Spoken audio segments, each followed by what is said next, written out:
नमस्कार, आप देख रहे हैं एनपी न्यूज और मैं हूं आपके साथ योगेश पांडे। स्वागत है आपका राजधानी लाइव में। रुख करेंगे राजधानी दिल्ली का। आम आदमी पार्टी का आरोप है कि भाजपा शासित एमसीडी एक के बाद एक सभी स्कूलों को बेच रही है। आप विधायक विशेष रवि ने कहा कि करोलबाग के कई स्कूलों को बेचने के बाद एमसीडी ने एक और प्राथमिक स्कूल पर ताला लगाने का प्रस्ताव निकाला है। एमसीडी सभी बच्चों को 2 किलोमीटर दूरी पर स्थित स्कूल में भेजने की तैयारी कर रही है और इसकी पुष्टि खुद स्कूल के प्रिंसिपल ने की है। एमसीडी स्कूल की जमीन को प्राइवेट बिल्डर को बेचने की तैयारी में है। विशेष रवि ने कहा कि भाजपा शासित एमसीडी बताए कि वह गरीब और दलित परिवारों के बच्चों से शिक्षा का अधिकार क्यों छीन रही है। आम आदमी पार्टी के करोल बाग के विधायक विशेष रवि ने शनिवार को पार्टी मुख्यालय में प्रेस वार्ता को संबोधित करते हुए ये तमाम सारे आरोप लगाए हैं। करोल बाग में एमसीडी ने कई स्कूल बेचकर वहां पार्किंग बनाने का ठेका दिया है। उसकी आधी जमीन को बेचकर वहां पार्किंग प्रोजेक्ट लाया जा रहा है। करोल बाग में टैंक रोड के पास आनंदपुरी खान के नाम से एक जगह है, वहां पर एमसीडी का एक प्राथमिक विद्यालय भी है। यह विद्यालय लगभग 60 वर्ष पुराना है। यह स्कूल 2 शिफ्ट में चलता है। दोनों शिफ्टों को मिलाकर यहां लगभग 250 से 300 बच्चे पढ़ते हैं। 7 फरवरी को एमसीडी के विभाग ने अचानक एक आदेश निकाला। उन्होंने कहा कि इस स्कूल को जल्द ही हमेशा के लिए बंद कर दिया जाएगा। इसके साथ ही उन्होंने यह भी कहा कि इस स्कूल में पढ़ने वाले बच्चों को यहां से लगभग 2 किलोमीटर दूरी पर शिव मंदिर के पास स्थित स्कूल में ट्रांसफर कर देंगे।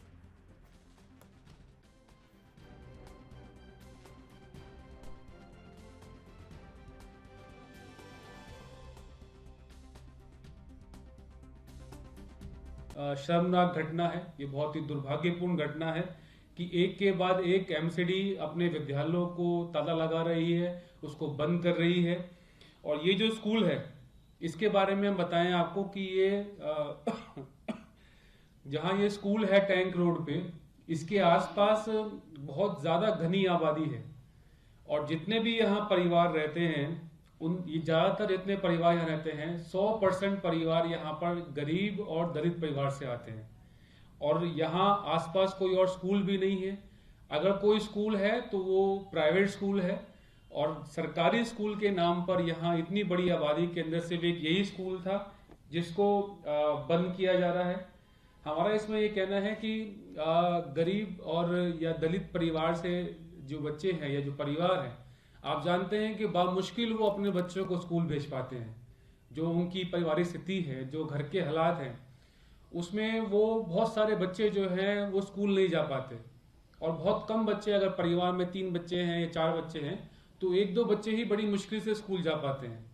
और ये जो बच्चे यहाँ पढ़ रहे थे, जो 250 से 300 बच्चे यहाँ पढ़ रहे थे, अब इनको अगर अचानक एमसीडी स्कूल बंद कर देगा, उस स्कूल पे ताला लगा देगा, तो हम ये अंदाजा लगा सकते हैं कि इसमें से कितने बच्चे, कितने पेरेंट होंगे जो ये स्कूल बंद होने के बाद दूसरे स्कूल जो यहाँ से 2 किलोमीटर की दूरी पे है, वहां अपने बच्चों को लेके जाएंगे या वहां जाके उनका दाखिला कराएंगे। मुझे लगता है कि आधे बच्चे, इसमें से लगभग आधे बच्चे शायद ऐसे होंगे, शायद वो दोबारा जो है उस स्कूल में जाके नाम नहीं लिखवाएंगे, उनके पेरेंट्स वहां जाके नाम नहीं लिखवा पाएंगे। और 250-300 में से आधे बच्चे ऐसे हो जाएंगे जो स्कूल जाते जाते उनका स्कूल जाना बंद हो जाएगा। तो इस घटना पे हमारा यह कहना है कि भारतीय जनता पार्टी जो ये काम कर रही है, उनसे हम ये पूछना चाहते हैं, वो ये जवाब दे कि क्यों ऐसा वो कर रहे हैं कि वो गरीब और दलित परिवार के बच्चों का शिक्षा का अधिकार छीन रहे हैं। और इसी खबर पर ज्यादा जानकारी के साथ हमारे साथ दिल्ली से संवाददाता राजीव तिवारी सीधे लाइव जुड़ चुके हैं। राजीव, जिस तरीके से आम आदमी पार्टी के विधायक ने यह बड़ा आरोप लगाया है कि दिल्ली एमसीडी के तरफ से ये जो स्कूल बेचे जा रहे हैं, स्कूल की जो जमीनें हैं वो बेची जा रही हैं, ऐसे में जो बच्चों का शिक्षा का अधिकार है वो छीनने का काम किया जा रहा है, ये बड़े आरोप हैं। भारतीय जनता पार्टी के से क्या कुछ है या एमसीडी की तरफ से अब तक किसी तरह का कोई स्पष्टीकरण आया क्या?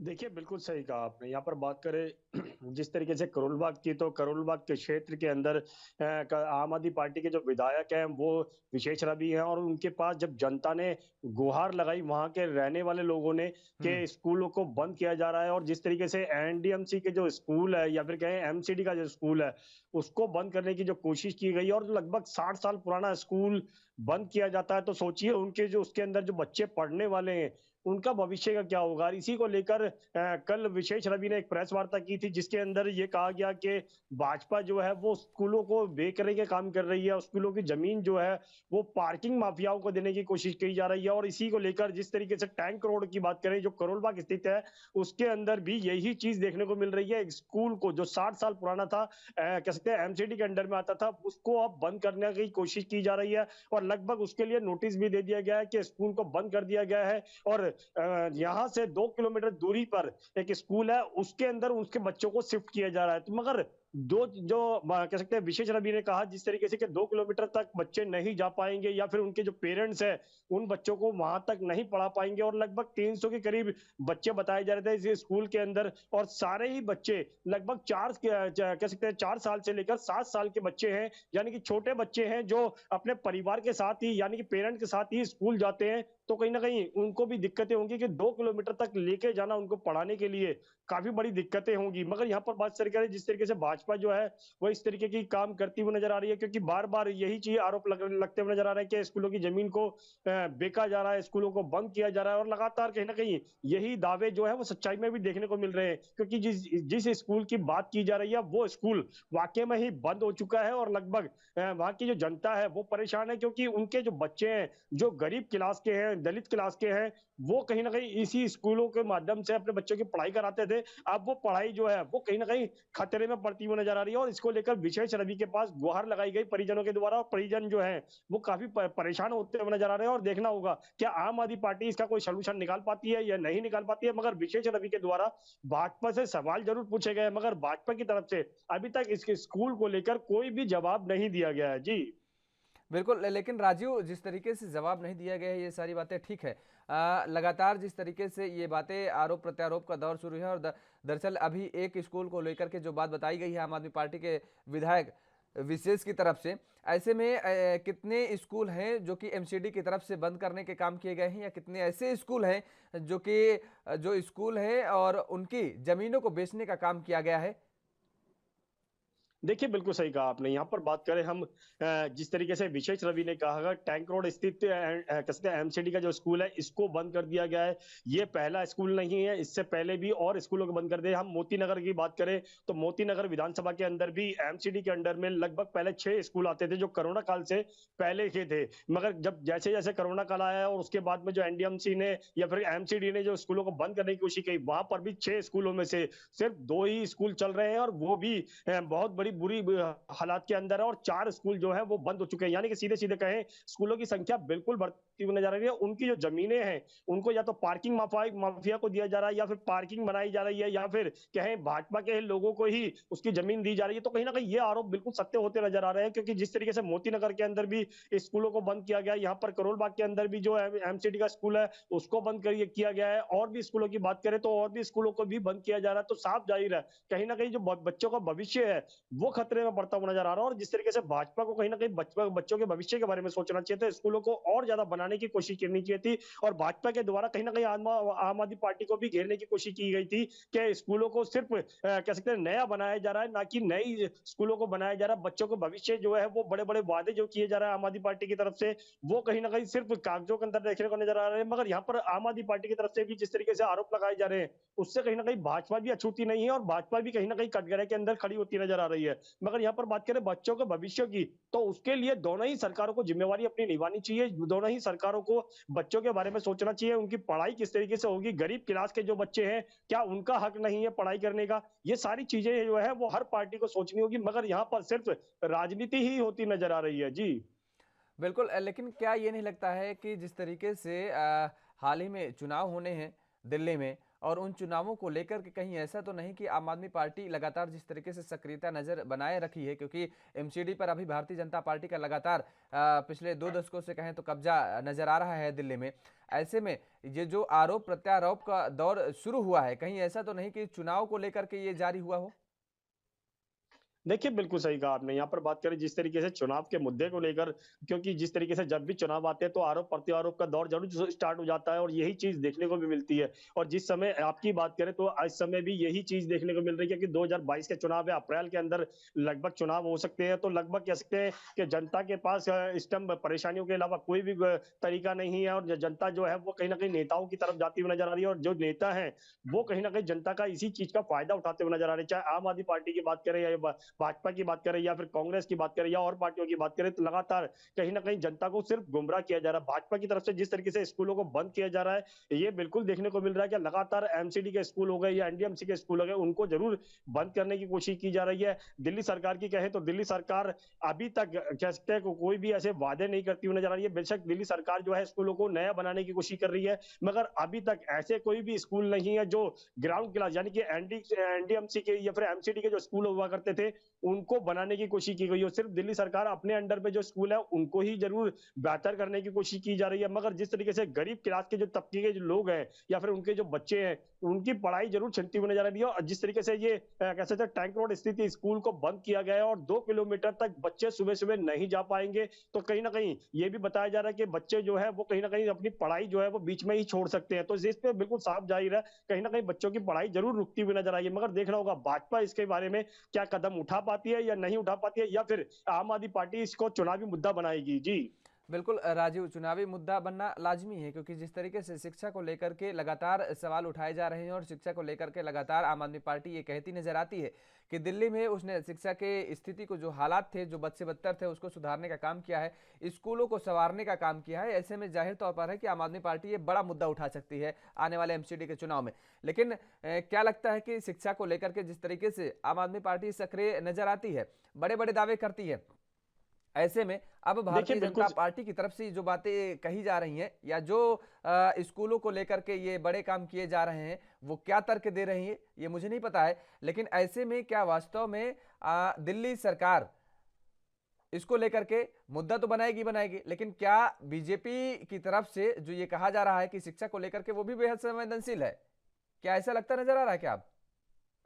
देखिए, बिल्कुल सही कहा आपने। यहाँ पर बात करें भाजपा की या फिर आम आदमी पार्टी की, तो आम आदमी पार्टी लगातार इस मुद्दे को ज़रूर बुलाने की कोशिश करेगी क्योंकि वन निगम के द्वारा जितने भी स्कूलों को बंद किया गया है, वो कहीं न कहीं मुद्दा जो है, वो आम आदमी पार्टी के हाथ में बिल्कुल लग चुका है। मगर यहाँ बात करें भाजपा की, तो भाजपा बिल्कुल 15 साल तक लगभग निगम के अंदर शासित रही है और लगभग कह सकते हैं चौथी बार भी वो अपना दावा ठोकती हुई नज़र आ रही है कि चौथी बार भी भाजपा के अंदर भाजपा ही निगम के अंदर आएगी। मगर यहाँ पर बात करें जिस तरीके से स्कूलों को बेहतर करने की दिल्ली सरकार ने अपने अंडर में, यानी दिल्ली सरकार के अंडर में जितने भी स्कूल आते थे उनको जरूर बेहतर करने की कोशिश की गई है, हम्म। मगर उसमें से भी सिर्फ 40% स्कूलों को ही बेहतर किया गया है। अभी भी 60% ऐसे स्कूल है जिसके अंदर कह सकते हैं यूनिफॉर्म के नाम पर, किताबों के नाम पर या फिर कहें स्कूल फंड के नाम पर बहुत ज्यादा पैसे लिए जाते हैं, पैसा का गोलमाल किया जाता है, वो अभी भी दिल्ली सरकार की निगाहों से बचे हुए हैं। मगर यहाँ पर बात करें भाजपा जो जिस तरीके से पढ़ाई के बारे में या फिर एनडीएमसी के स्कूल जो है या निगम के स्कूल जो है हम्म। उनको बंद करने की कोशिश कर रही है, उससे कहीं ना कहीं जनता की परेशानियां जरूर बढ़ती हुई नजर आ रही है और शायद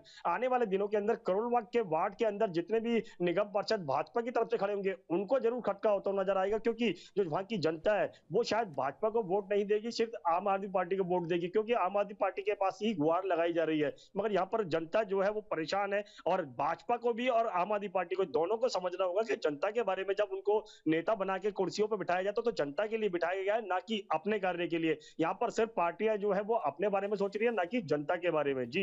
बिल्कुल, चलिए बहुत बहुत शुक्रिया तमाम सारी जानकारी देने के लिए। हमारे साथ राजीव तिवारी जुड़े हुए थे दिल्ली से, संवाददाता, जिन्होंने तमाम सारी जानकारी दी। उन्होंने बताया कि किस तरीके से आम आदमी पार्टी की तरफ से बड़े आरोप लगाए गए हैं एमसीडी द्वारा दिल्ली में स्कूल बंद किए जाने को लेकर के। और रुख करेंगे अब मुंबई की खबर का। केंद्रीय मंत्री नारायण राणे और उनके विधायक बेटे नीतीश राणे शनिवार को मालवाड़ी थाने पहुंचे, जहां उनसे पूछताछ की गई। इस दौरान लगभग 8 घंटे उनसे पूछताछ की गई है।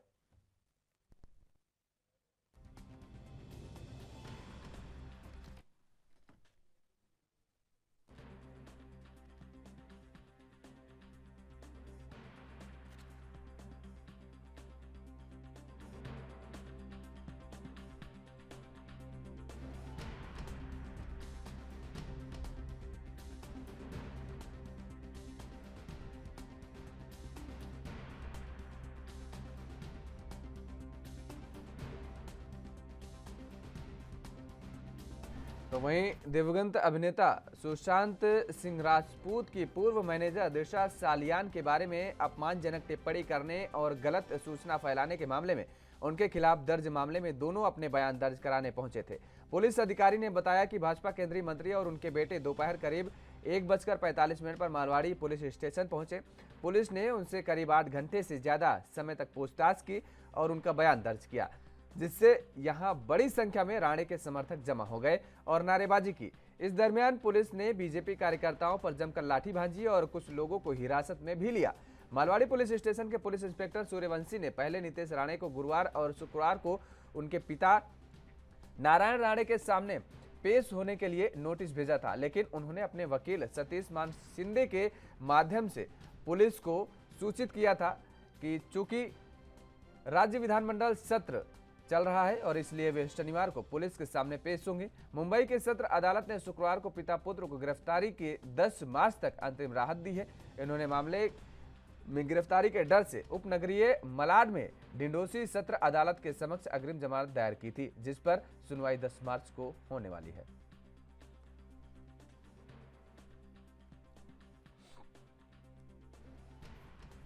तो राणे पहुंचे हैं कल थाने और जिन्होंने अपने बयान दर्ज कराए हैं।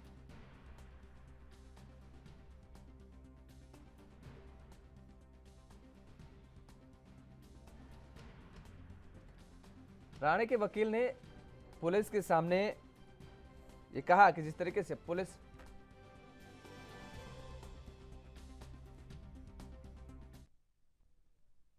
और इसी खबर पर ज्यादा जानकारी के साथ हमारे साथ मुंबई से संवाददाता सत्य प्रकाश सोनी सीधे लाइव जुड़ चुके हैं। सत्य प्रकाश, जिस तरीके से राणे कल थाने पहुंचे, पुलिस के सामने उन्होंने जो बयान दर्ज कराया, 8 घंटे तक जो खबर सामने आई कि पूछताछ उनसे चली, पूछताछ के बाद क्या कुछ निकल करके सामने आया, बयान में क्या कुछ आया और आगे की कार्रवाई के लिए पुलिस ने क्या कुछ कहा है? जी बिल्कुल योगेश जी, देखिए नीतीश राणे और केंद्रीय मंत्री नारायण राणे दोपहर करीब 1:40 पर मुंबई के मालवनी पुलिस स्टेशन पहुंचे थे। इसके पहले मुंबई की सेशन कोर्ट ने नारायण राणे और नीतीश राणे को गिरफ्तारी से राहत दी थी, जिसके बाद जो है वो अपने वकील सतीश मान शिंदे के साथ पुलिस स्टेशन पहुंचे, जहां करीब 9 घंटे से ज्यादा उनका पूछताछ किया गया, उनकी इंक्वायरी की गई, उसके बाद बयान दर्ज किया गया। इस बीच उनके वकील ने भी आरोप लगाया है कि मुंबई पुलिस जानबूझकर नारायण राणे और उनके बेटों को पुलिस स्टेशन में बिठा के रखी है। जबकि नारायण राणे जब बाहर निकले तो उन्होंने भी मीडिया से बात की और सीधे तौर पर कई गंभीर आरोप लगाए, जिसमें उन्होंने बताया कि मुंबई पुलिस जो है जानबूझकर एक केंद्रीय मंत्री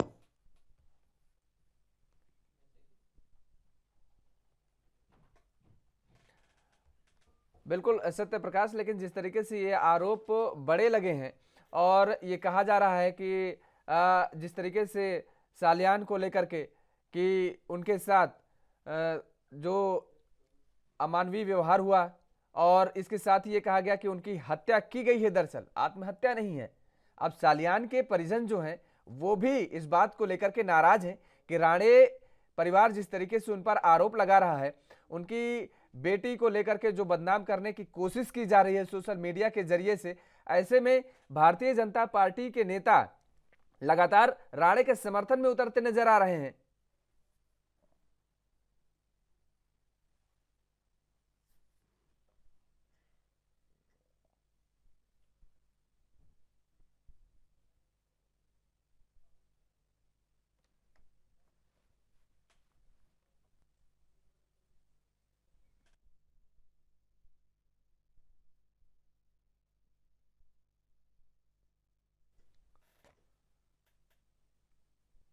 के आसपास हो चुका है, वह पुलिस स्टेशन के अंदर मौजूद है।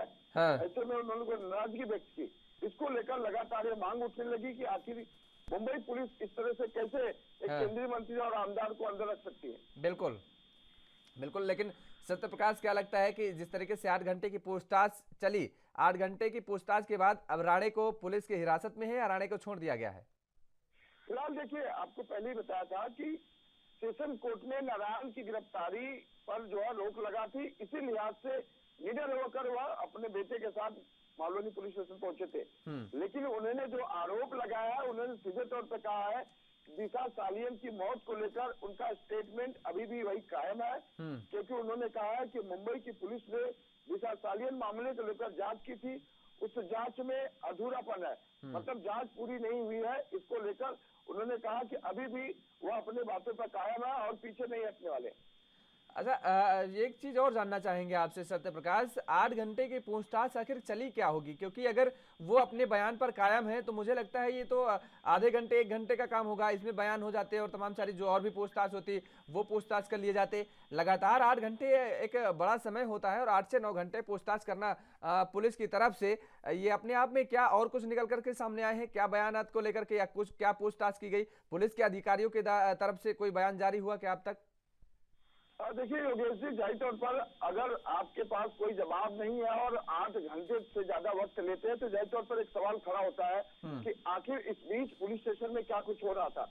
लेकिन पुलिस की तरफ से कोई बयान नहीं दिया गया, लेकिन लगातार बीजेपी कार्यकर्ताओं द्वारा बताया गया कि नारायण राणे ने जिस तरह से दिशा सालियन को लेकर आरोप लगाया था कि दिशा सालियन की मौत से पहले उनके साथ सामूहिक दुष्कर्म किया गया, उसके बाद उनकी हत्या की गई। इस पूरे मामले में एक बात और सामने आई है, नारायण राणे ने मीडिया से बात करते हुए कहा है कि जब वह दिशा सालियन को लेकर प्रेस कॉन्फ्रेंस कर रहे थे उस दौरान उद्धव ठाकरे ने नारायण राणे को फोन कर ये बात कही थी कि आप जो है किसी मंत्री की गाड़ी और गाड़ी का जिक्र मत कीजिए। तब उस वक्त नारायण राणे ने कहा था कि हमने ये बताया कि आप एक खारजी नेता है, ऐसे में हमारी जिम्मेदारी बनती है कि हम इस पूरे मामले में अपनी बात रखें। तो यह भी एक गंभीर आरोप है कि उद्धव ठाकरे ने इस पूरे मामले में पर्दा डालने की कोशिश की। इस तरह का गंभीर आरोप नारायण राणे ने मीडिया के सामने लगाई है। बिल्कुल, ये तो आरोप लगाए गए शिवसेना की तरफ से, लेकिन भारतीय जनता पार्टी के प्रदेश अध्यक्ष की तरफ से या शीर्ष नेतृत्व की तरफ से कहें तो नारायण राणे को लेकर के क्या स्टंट है बीजेपी का? देखिए, सीधे तौर पर जिस तरह से नारायण राणे को 9 से ज्यादा घंटे तक उन्हें पुलिस स्टेशन में रोका गया, उसके बाद बीजेपी के समर्थक तमाम इकट्ठा होने लगे और यह मांग करने लगे कि मुंबई पुलिस जबरन जो है उन्हें अंदर बिठा के रखी है। इसको लेकर प्रदेश अध्यक्ष द्वारा कहा गया कि नारायण राणे अपनी बातों पर अडिग है और वह सच के साथ है, ऐसे में उनके साथ पूरी भाजपा की टीम खड़ी है, वो जिस स्थिति में है हम उनके साथ में खड़े हैं। एक चीज और निकल करके सामने आ रही है यहाँ सत्य प्रकाश कि नारायण राणे ने जिस तरीके से कहा था कि दरअसल उनके पास सबूत है, और एक बड़ा आरोप और लगाया था कि उसमें शिवसेना के एक नेता यानी महाविकास अघाड़ी सरकार के एक मंत्री भी उसमें शामिल है इस पूरे मामले में। ऐसे में क्या उनके पास कोई सबूत का जिस सबूत का वो हवाला दे रहे हैं, अब तक किसी तरह का कोई सबूत वो पुलिस के समक्ष से रख पाए हैं क्या? बिल्कुल नहीं। देखिए, नारायण राणे के वकील सतीश मान सिंधे ने मीडिया से बताया है कि नारायण राणे के पास दिशा सालियन को लेकर जो भी सबूत है वह सही समय पर सही जगह पर सीबीआई को सौंपेंगे। इस पूरे मामले में सीबीआई भी जांच कर रही थी, अब पूरा मामला कहीं न कहीं सीबीआई के हवाले कर दिया गया है। तो जाहिर तौर पर कहीं न कहीं नारायण राणे मुंबई पुलिस से छुटकारा पाना चाहते हैं, क्योंकि नारायण राणे को 3 मार्च और 4 मार्च को क्रमशः बाप बेटे को बुलाया गया था, लेकिन वह पुलिस स्टेशन में हाजिर नहीं हुए। लेकिन जब 4 मार्च को उन्हें सेशन कोर्ट ने 10 फरवरी तक गिरफ्तारी पर रोक लगा दिया, उसके बाद वह मालवनी पुलिस स्टेशन पहुंचे। यानी कि उन्हें पहले भी डर था कि अगर वो पुलिस स्टेशन आएंगे तो उनकी गिरफ्तारी भी हो सकती है। इस लिहाज से सेशन कोर्ट द्वारा उनको जो है गिरफ्तारी पर रोक लगाने के बाद वह पुलिस स्टेशन पहुंचे और अपना बयान दिया। लेकिन मुंबई पुलिस को यह बताने से कतराते रहे तो उनके पास जो सबूत है वो क्या है। लेकिन मुंबई पुलिस लगातार इस कोशिश में थी कि नारायण राणे ने दिशा सालियन को लेकर जो गंभीर आरोप लगाए हैं कि सालियन के साथ दुष्कर्म हुआ था, उसके बाद उसकी हत्या की गई, उसने आत्महत्या नहीं की है, एक मंत्री का बेटा उसमें शामिल था, मंत्री की कार वहां मौजूद थी, इस तरह की बातें जो कही थी उसको लेकर उन्होंने मुंबई पुलिस को कुछ नहीं बताया है। बिल्कुल, लेकिन यहाँ पर देखने को जो मिल रहा है दरअसल सत्य प्रकाश, वो ये कि आरोप प्रत्यारोप का तो दौर लगातार जारी है, और ऐसे में जिस तरीके से ये बातें कही जा रही हैं सारी, एक बात और कही गई है नारायण राणे के वकील सिंधे की तरफ से कि दरअसल पुलिस की तरफ से दुर्व्यवहार किया गया है। बड़े आरोप लगाए गए हैं मुंबई पुलिस पर ये पूछताछ के दौरान। बिल्कुल, देखिए योगेश जी, मैं खुद वहां मौजूद था जिस वक्त नारायण राणे के तमाम समर्थक जो है राणे के समर्थक में नारेबाजी कर रहे थे। इस बीच जो है अचानक भगदड़ हो गई। इस भगदड़ में मुंबई पुलिस ने बीजेपी के कार्यकर्ताओं के ऊपर लाठी भी भाजी, कई लोगों को हिरासत में लिया गया।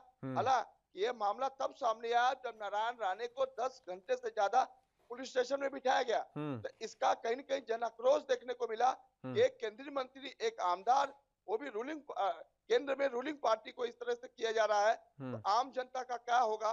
क्योंकि इसको लेकर बीजेपी के कार्यकर्ता आक्रोशित हुए और भगदड़ करने लगे, जिसमें मुंबई पुलिस ने जमकर लाठीचार्ज। क्या लगता है सत्य प्रकाश से आगे की स्थिति क्या बनती नजर आ रही है, क्योंकि लगातार इस मामले को लेकर के जहां अब महाविकास अघाड़ी सरकार और बीजेपी आमने सामने नजर आ रही है, तो आगे की स्थिति क्या कुछ बनती नजर आ रही है? देखिए, राणे ने स्पष्ट कर दिया है कि पुलिस स्टेशन में बैठकर उन्होंने केंद्रीय मंत्री, गृह मंत्री अमित शाह से उन्होंने बात की। बात के दौरान उन्होंने पूरी स्थिति की कहानी बताई कि किस तरह से वह पुलिस स्टेशन में लाए गए हैं और वहां बैठे हैं। इस बीच उन्होंने बाहर हो रहे भगदड़ को भी लेकर जिक्र किया। इसके अलावा जिस तरह से लगातार मुंबई पुलिस ने लाठी भाजा है और 10 घंटे से ज्यादा उनको बिठा के रखा है, इस पर वो उनका सीधा स्पष्ट करना है कि मुंबई पुलिस जानबूझकर उन्हें हरास कर रही है, परेशान कर रही है, जबकि इस पूरे मामले में कुछ भी ऐसा मामला नहीं बनता जो उन्हें गिरफ्तारी किया जाए या फिर उन्हें उनके खिलाफ मामला दर्ज किया जाए।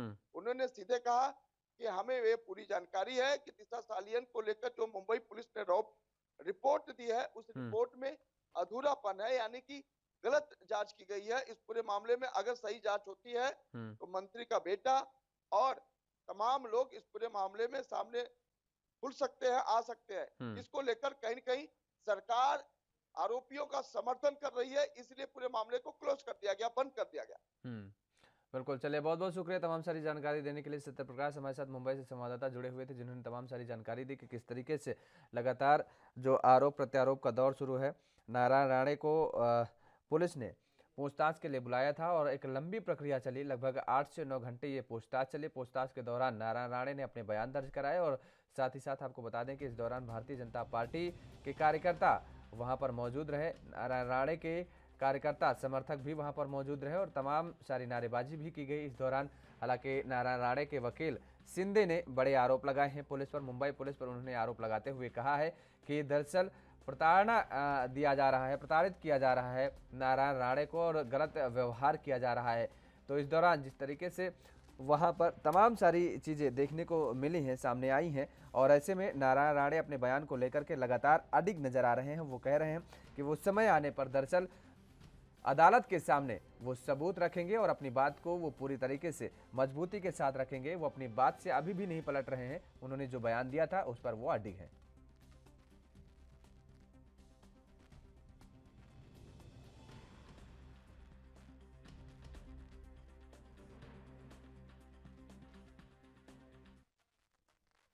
और यहाँ रुकते हैं एक छोटे से ब्रेक के लिए, ब्रेक के बाद फौरन हाजिर होते हैं।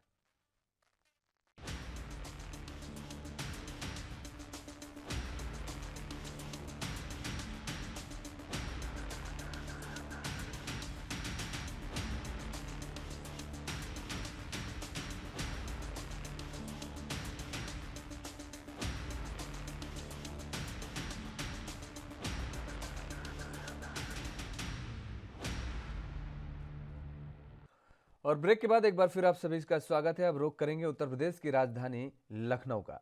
मुख्यमंत्री योगी आदित्यनाथ ने दरअसल कल प्रेस कॉन्फ्रेंस की। इस दौरान 10 मार्च को विधानसभा चुनाव के नतीजों में 80% सीटों पर भाजपा और उसके सहयोगी दल जीतकर प्रदेश में एक बार फिर से प्रचंड बहुमत के साथ डबल इंजन की सरकार बनाने का मुख्यमंत्री योगी आदित्यनाथ ने दावा किया। इसके साथ ही उन्होंने कहा कि शेष 20% सीटों का विपक्ष में बंटवारा होगा। विधानसभा चुनाव के 7वें चरण का चुनाव प्रचार समाप्त होने से पहले शनिवार शाम भाजपा प्रदेश मुख्यालय में आयोजित प्रेस कॉन्फ्रेंस में मुख्यमंत्री ने कहा कि विधानसभा चुनाव में जातिवाद की दीवार टूटी है, परंपरागत वंशवाद और परिवारवाद की राजनीति करने वाले विफल हुए हैं। प्रदेश की जनता ने राष्ट्रवाद, विकास, सुशासन और कानून के राज के मुद्दे पर 6 चरणों में भाजपा को समर्थन और आशीर्वाद दिया है। उप मुख्यमंत्री केशव प्रसाद मौर्य, डॉक्टर दिनेश शर्मा और भाजपा प्रदेश अध्यक्ष स्वतंत्र देव सिंह भी मौजूद रहे। इस दौरान उन्होंने आयोजित प्रेस कॉन्फ्रेंस में मुख्यमंत्री ने कहा कि चुनाव में विपक्ष के पास कोई मुद्दा नहीं था। उन्होंने कहा कि विपक्ष की संवेदना विकास, अन्नदाता, किसान, ऊर्जावान नौजवान, मां बहनों की सुरक्षा के लिए नहीं बल्कि पेशेवर माफिया और आतंकियों के लिए है। उन्होंने कहा कि विपक्षी दलों ने महापुरुषों का अपमान करते रहे हैं। भाजपा सरकार जब सरदार वल्लभ भाई पटेल का सम्मान दिवस मना रही थी तो विपक्ष जिन्ना का गुणगान कर रही थे, और सरकार जब युवाओं को टैबलेट पर और स्मार्टफोन दे रहे थे तो विपक्ष पाकिस्तान का गुणगान कर रहा था। उन्होंने कहा कि प्रदेश की जनता विपक्ष को अब कभी मौका नहीं देगी। उन्होंने कहा कि डबल इंजन की सरकार ने हर दिशा में काम किया है, उसका परिणाम देखने को चुनाव में देखने को मिला है। उन्होंने कहा कि पहले चरण से भाजपा के पक्ष में बना ट्रेंड 7वें चरण तक जारी रहेगा। 10 मार्च को भाजपा प्रधानमंत्री नरेंद्र मोदी के नेतृत्व और मार्गदर्शन में फिर से प्रचंड बहुमत के साथ डबल इंजन की सरकार बनाएगी।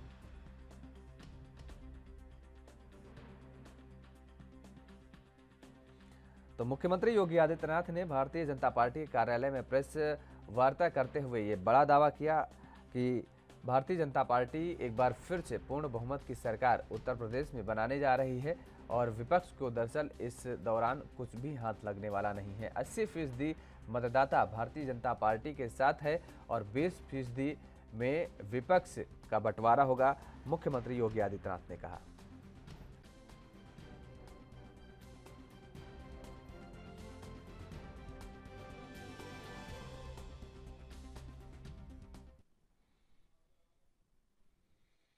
और इसी खबर पर ज्यादा जानकारी के साथ हमारे साथ संवाददाता धर्मेंद्र सिंह जुड़ चुके हैं। धर्मेंद्र, मंचों से तो अक्सर देखने को मिला है और सुनने को मिला है, भारतीय जनता पार्टी लगातार इस बात का दावा करती रही है कि वो एक बार फिर से डबल इंजन की सरकार बनाने जा रही है। हालांकि समाजवादी पार्टी भी ये दावा करती रही है कि वो सरकार बनाने जा रही है और सत्ता में आने जा रही है। लेकिन कल का जो ये सिनेरियो था, शनिवार को जिस तरीके से मुख्यमंत्री योगी आदित्यनाथ ने भारतीय जनता पार्टी के कार्यालय में प्रेस कॉन्फ्रेंस करके, प्रेस वार्ता करके पत्रकारों को ये बताया कि दरअसल वास्तविकता इस चीज की है, यही है कि एक बार फिर से उत्तर प्रदेश में पूर्ण बहुमत की सरकार बनने जा रही है। चूंकि सत्ता में सरकार थी और सारी मशीनरी, सारी व्यवस्थाएं सरकार की होती हैं, तो उनको पहले से भी अंदाजा लग जाता है कि हम कर क्या रहे हैं और जनता के बीच संदेश क्या जा रहा है। और 6 चरणों के मतदान हुए हैं, पार्टी के तमाम लोग इस पर काम भी कर रहे हैं कि क्या स्थिति तमाम विधानसभाओं में रही है पिछली। क्योंकि 7वें चरण का कल मतदान होना है, 50 से अधिक सीटें हैं।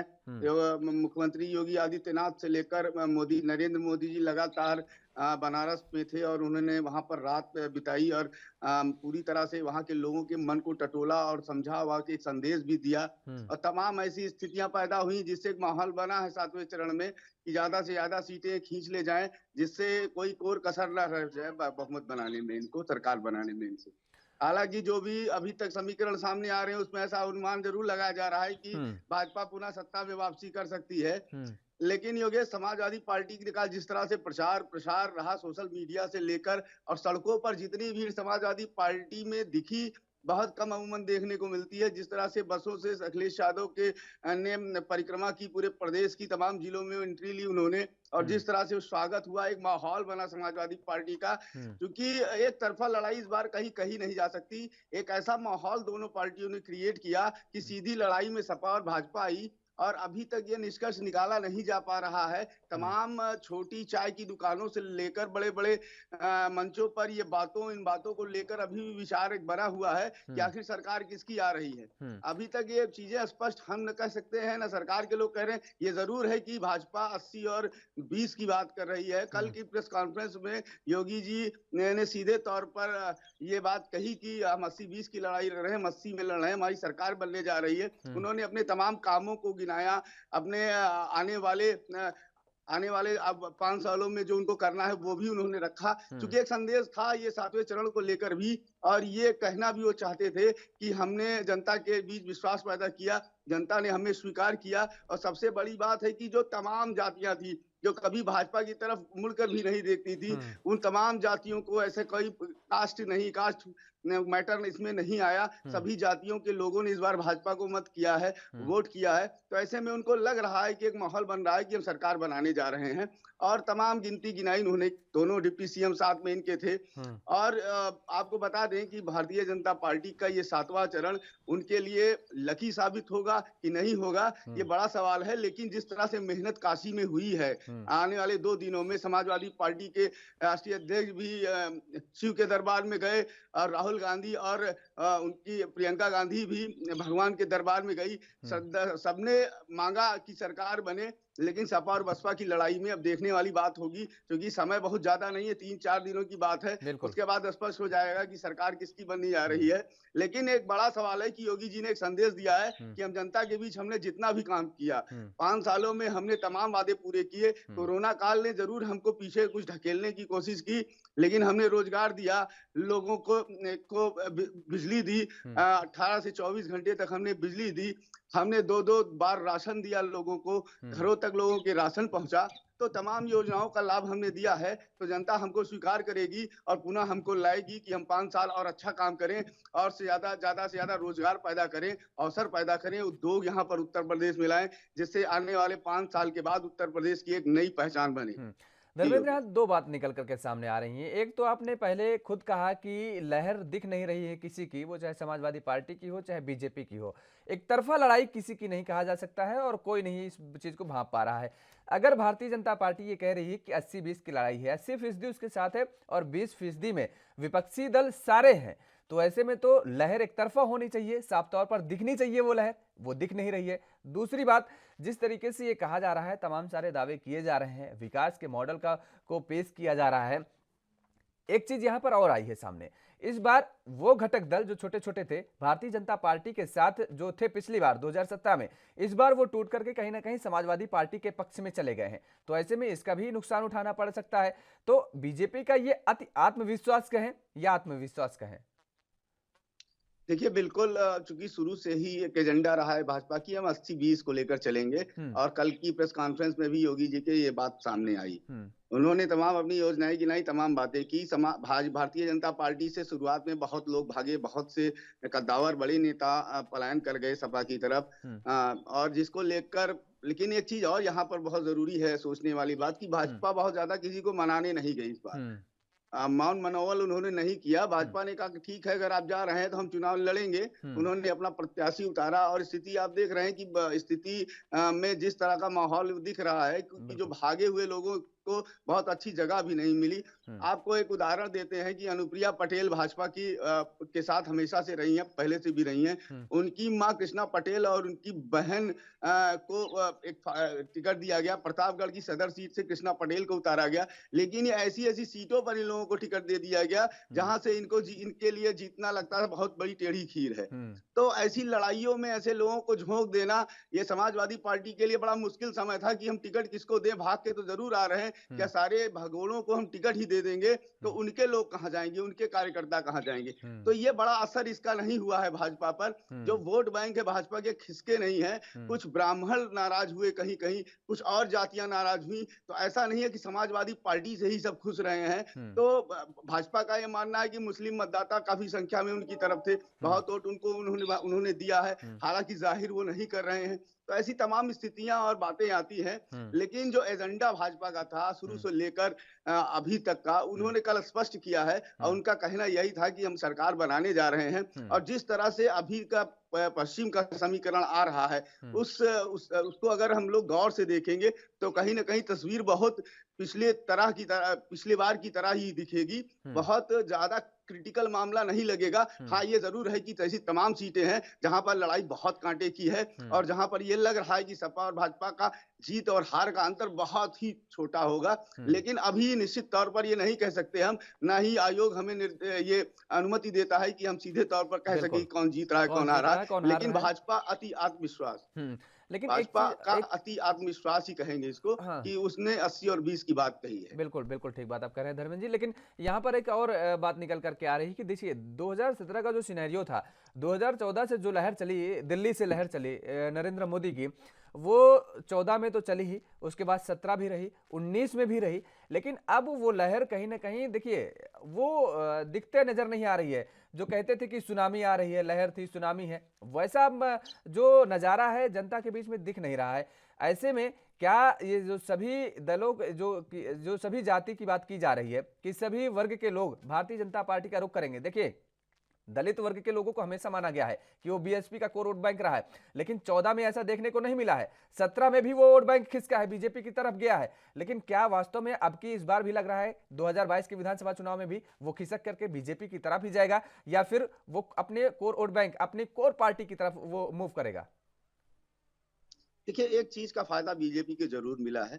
इन्होंने खाद्यान्न जो वितरित किया है 2-2 बार, और दूसरी बात यह कि बसपा ने जो भी टिकट दिए उसको जहां उम्मीद थी कि हम लड़ाई लड़ सकते हैं, वहीं पर उसने मजबूत प्रत्याशी दिया है। बाकी ऐसे प्रत्याशी भी रहे हैं। जिस तरह का पहले बहुजन समाज पार्टी की सरकारें बनती थी और जिस तरह से प्रचार और प्रसार होता था, और जो लोगों में जो उनके वोट बैंक है उसमें आत्मविश्वास, एक विश्वास जगता था, वो जगता नहीं दिखता है। लोग आवास पा गए हैं और तमाम ऐसी योजनाओं का लाभ उनको मिल रहा है, तो ऐसे में उनको लगता है कि और एक उम्मीद उनके मन में, चूंकि अब मतदाता वोट डालने वाला आदमी, चाहे वो नीचे के तबके का हो चाहे समझदार सब है, वोट सबको अपने हिसाब से देना है, तो वो समझ रहा है कि हाँ मुझे इनको वोट देना है, मैं इनको वोट दूंगा तो शायद मुझे आने वाले और समय में मुझे फायदा मिलेगा।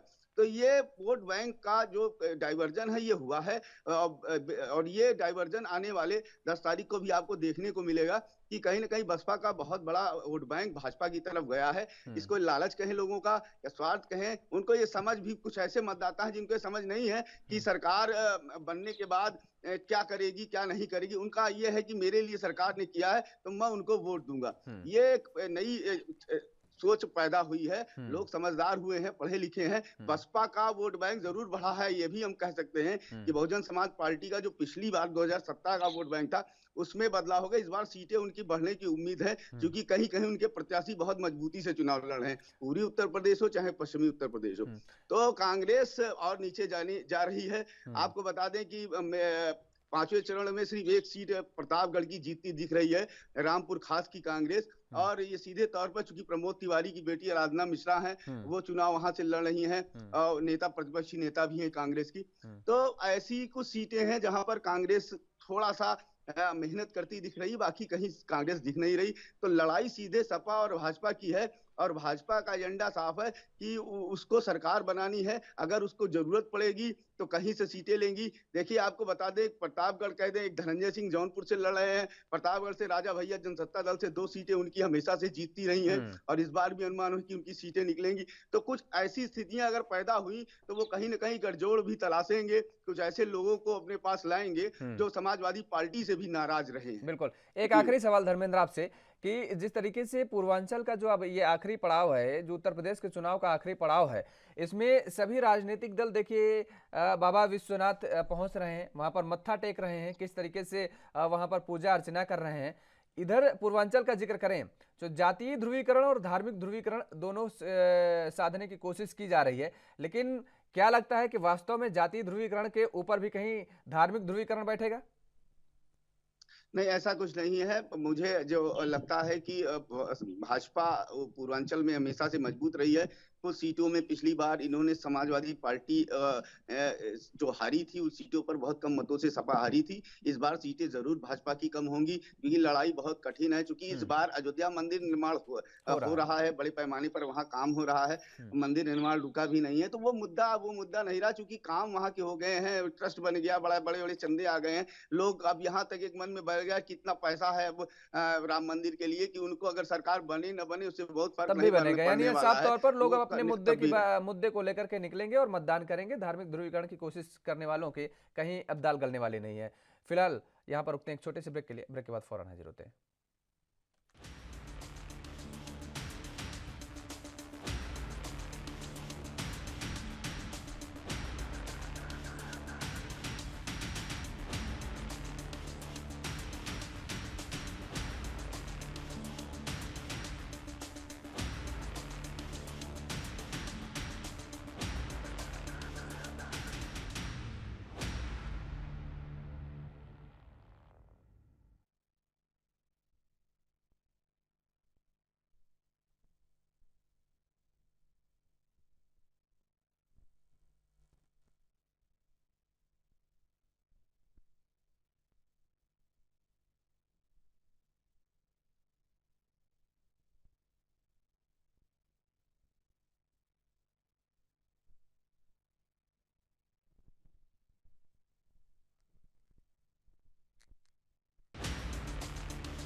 ब्रेक के बाद एक बार फिर आप सभी का स्वागत है और रुख करेंगे अब मध्य प्रदेश की राजधानी भोपाल का, जहां पर मुख्यमंत्री शिवराज सिंह चौहान ने शनिवार को अपने जन्मदिन के मौके पर एमवीएम कॉलेज ग्राउंड में कन्या पूजन किया। इस दौरान सीएम ने सफाई कर्मियों के पैर धोकर उनका सम्मान किया। सीएम ने कहा कि ऐसा वर्ग जो कचरे का बोझ उठाता है, शहर को स्वच्छ रखने का काम करता है, पीएम नरेंद्र मोदी भी इनका ऐसे ही सम्मान करते हैं।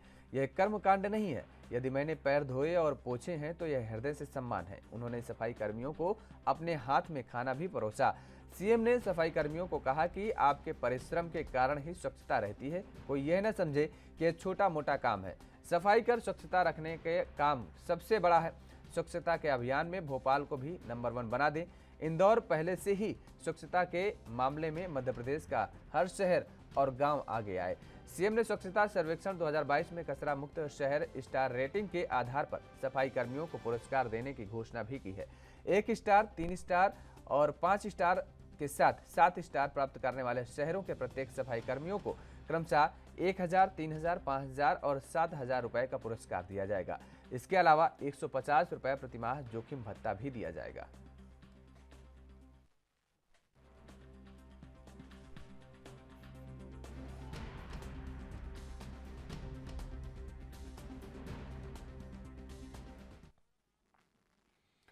और इसी खबर पर ज़्यादा जानकारी के साथ हमारे संवाददाता प्रदीप राजावत भोपाल से जुड़ चुके हैं। प्रदीप, जिस तरीके से मुख्यमंत्री शिवराज सिंह चौहान ने अपने जन्मदिवस के अवसर पर सफाई कर्मियों के पैर धुल करके उनके सम्मान करने की बात कही है और ये भी कहा है कि जिस तरीके से उनसे आह्वान किया है कि मध्य प्रदेश का प्रत्येक नगर को स्वच्छ बनाने में इनकी अहम जिम्मेदारी होती है और इंदौर की तरह ही नंबर 1 यानी अव्वल लाने में काम आगे करें और जो भी इस पर अव्वल आएगा, first rating, second and third, fourth, fifth तक उन्होंने जिस तरीके से घोषणाएं भी की हैं कि इनको पुरस्कार भी दिया जाएगा। स्वच्छता कर्मी किस नजरिए से इसको पूरे पहल को ले रहे हैं? जी योगेश जी, शनिवार के रोज मध्य प्रदेश के मुख्यमंत्री शिवराज सिंह चौहान का जन्मदिन था, तो उन्होंने एमबीएम कॉलेज ग्राउंड में पहले तो कन्या पूजन किया, साथ ही जो सफाई कर्मचारी हैं उनके पैर धोए और पैर भी पोंछे। साथ ही उन्होंने कहा कि जो सफाई कर्मी हैं उनका स्वच्छता में बहुत बड़ा योगदान रहता है। ये कोई छोटा काम नहीं है, बल्कि अपने शहर को स्वच्छ बनाने के लिए यदि किसी की बड़ी भूमिका होती है तो वो है सफाई कर्मी। इतना ही नहीं, उन्होंने कहा कि सफाई कर्मियों के पैर तो देश के प्रधानमंत्री नरेंद्र मोदी ने भी धोए हैं और निश्चित ही वो इसी के पात्र हैं, इसलिए उन्होंने सफाई कर्मियों के पैर धोए हैं। साथ ही उन्होंने कहा है कि सफाई कर्मियों की दम पर ही इंदौर को नंबर 1 बनाया है। उनकी ऐसी मंशा है कि भोपाल को भी नंबर 1 बनाया जाए। साथ ही जो भी प्रदेश के सभी शहर गांव हैं उनको भी स्वच्छता में एक उच्च स्तर पर ले जाया जाए।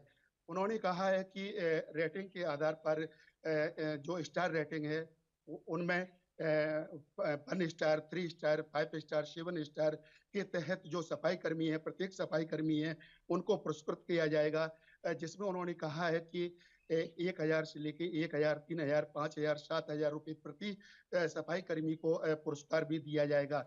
निश्चित ही जब ये बात सफाई कर्मियों तक पहुंची तो उन्होंने कहा है कि जो भी मध्य प्रदेश के मुख्यमंत्री शिवराज सिंह चौहान ने घोषणा की है वो एक मात्र पुरस्कार की बात नहीं है। एक जो सफाई कर्मी है उनका मनोबल बढ़ेगा और वो भरसक प्रयास करेंगे, कोई सा भी शहर हो, चाहे भोपाल हो, इंदौर हो, जबलपुर हो, ग्वालियर हो, हर शहर को स्वच्छ बनाने के लिए वो भरसक प्रयास करेंगे। जी बिल्कुल प्रदीप, लेकिन यहाँ पर एक बात और निकल करके आती है। लगातार सफाई कर्मी ये जो हैं अपनी मांगों को लेकर के भी तमाम बार देखने को मिला है कि धरना प्रदर्शन करते नजर आए हैं, आंदोलन करते नजर आए हैं। तो ऐसे में समय समय पर जब इनके किसी विशेष परिस्थिति या विशेष दिन पर इनके पैर धुल करके पहुँचने से क्या इनके आंसू भी वास्तव में पहुँचते हुए नजर आ रहे हैं क्या? जी बिल्कुल, जब अपने जन्मदिन पर प्रदेश के मुख्यमंत्री शिवराज सिंह चौहान ने जो सफाई कर्मी हैं उनके पैर धोए हैं, पैर पहुंचे हैं, उन्हें अपने हाथों से खाना भी खिलाया है, तो जो उनकी मंशा है वो जाहिर करती है कि जो सफाई कर्मी हैं उनकी ओर वो ध्यान रखने वाले हैं। और इससे पूर्व ये बात भी सही है कि सफाई कर्मियों ने अपनी मांगों को लेकर तमाम प्रकार के धरने और प्रदर्शन भी किए हैं और समय समय पर उनकी मांग पूरी भी की गई है।